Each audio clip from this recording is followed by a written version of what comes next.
लोकशाही मराठी वृत्तवाहिनीचं सध्या स्वच्छ मुंबई अभियान सुरू आहे। सध्या मी आहे मानखुर्द येथील शिवाजीनगर परिसरात। इथे पाहू शकता या परिसरामध्ये कचऱ्याचे डब्बे आहेत आणि त्याच्या आसपास संपूर्ण अस्ताव्यस्त आपल्याला कचरा पडलेला पाहायला मिळत आहे। मोठी दुर्गंधी आहे, प्लास्टिकच्या पिशव्यांचा खच पडलेला आहे, माशासुद्धा इथं मोठ्या प्रमाणात आपल्याला पाहायला मिळत आहेत आणि एकंदर इथं मोठ्या प्रमाणात अस्वच्छता सध्या आपल्याला पाहायला मिळत आहे। पालिकेचे कर्मचारी इकडे येत असतात, मात्र त्यांच्या ज्या फेऱ्या आहेत त्या अगदी अपुऱ्या पडत आहेत। साधारण सकाळी त्यांची एक फेरी होते, मात्र तरीही ती फेरी अपुरी पडत आहे। सध्या हे डबे रिकामे आहेत आणि डब्याच्या बाहेर सगळा कचरा आपल्याला पडलेला पाहायला मिळत आहे। काहीसे नागरिक देखील यासाठी जबाबदार आहेत, जे कचरा डब्यात टाकत नाहीत ते सुद्धा यासाठी जबाबदार आहेत।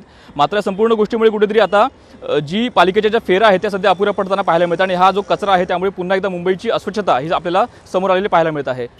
कॅमेरा विनोदसह भूषण शिंदे, लोकशाही मराठी, मुंबई।